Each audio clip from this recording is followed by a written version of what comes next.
Hey everybody, it's me, Chris. I'm back over here in the kitchen. Today I'm going to show you a little bit of a different way to make pizza sauce. You could also use it for pasta and a lot of different things. But I'm going to show you how to make a nice, smooth pizza sauce. And to do that, I'm using passata or tomato puree. And you've probably seen these jars before. Not sure if you've ever used them, but if you haven't, these things are great. And what's great about this is that these tomatoes are strained and the seeds are strained as well. So it's just a nice smooth tomato puree.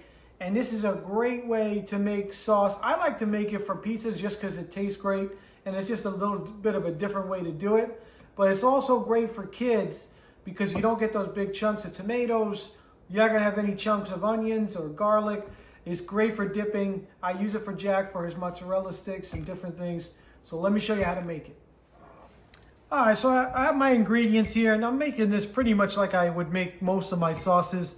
All right, I got some whole garlic cloves. I got some big chunks of half an onion. And I left the garlic whole and the onion in big chunks because I want to strain it out later. Remember, I said we're making a smooth pizza sauce. I got some salt and pepper. I got some extra virgin olive oil. I showed you this already. That's the passata, the tomato puree. A little bit of sugar. And I know, you know what, some people say you don't need it, but it's not always to make it sweet. You add sugar when you're adding other spices to make it balanced. That's really what it's all about.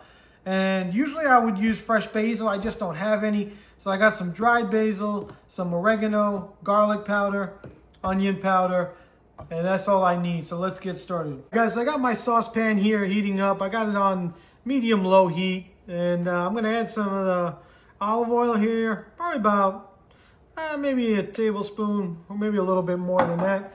And I'm just gonna go right in with my garlic. And I got these big chunks of onion. I'm gonna put those right in. I'm just gonna start to brown these up a little bit. All right, so what I'm gonna do, I'm gonna add my first little bit of seasoning, just a tiny bit of kosher salt into my onions and garlic, a little bit of fresh cracked pepper. And what that's called is layering flavors, right? So you start to season at each stage of whatever you're cooking. So I'm sauteing these aromatic vegetables first. I want to season them a little bit. And then the second layer of seasoning will come when I add my tomatoes.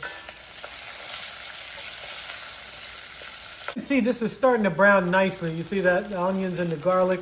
You don't want to overdo it. You don't want to burn the garlic. Nothing's worse than burned garlic. So that looks pretty good. It's starting to smell good. Jack was yelling down from upstairs that he smelled something good already. So now I'm going to add my tomatoes. So I'll put the passata right in there. You just take a little bit of water and give this thing a shake. You want to get all that nice tomato out of there. You don't want to waste it. There we go. All right, so I'll give this a little stir. And I got my heat on low, maybe medium low. You want to make sure, especially when you're making tomato sauce, you don't want to burn the bottom because you'll ruin it.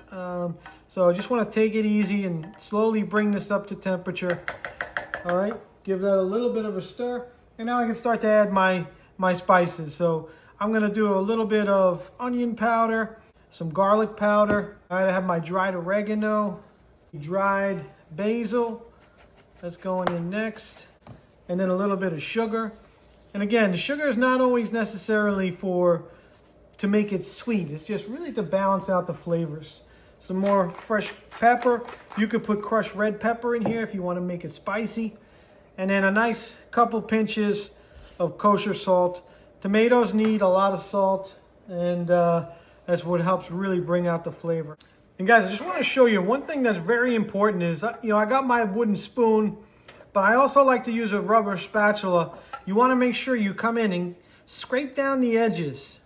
All right, and that's actually, believe it or not, that's how they make tomato paste in the factory. It's basically simmered tomatoes, and the part that dries up like that, they scrape it down, and that's what tomato paste is. But you want to make sure you scrape that down because there's a ton of flavor there. So as you stir this, you got to keep an eye on it. All right, make sure you stir it, but also scrape the edges for maximum flavor. Okay, guys, so my sauce is done, and I simmered this down for about 30 minutes, and you can see it's reduced by about a half inch less in there. And the longer you cook it and simmer it, the more water you'll evaporate and the thicker it'll be. So that's totally up to you. Just gotta keep an eye on this, like I said. Make sure you stir it so you don't burn it. And now you could use a slotted spoon and fish out the onions and garlic. I like these strainers. This is a spider, actually used for pasta mostly, but I'm just gonna strain it through here. And you see it catches all that chunks of onions and the garlic. All right, so take a look, guys. This is what you end up with. And again, if you had some fresh basil here, that'd be great. But look at this, nice, smooth pizza or pasta sauce, or whatever you want to use it for. But there's no onions, no garlic, no chunks of tomato. There's no seeds. I love making this sauce. I love using it on pizza. All right, so there you have it, guys. That's how you make an easy, smooth, but delicious sauce for pizza, for pasta.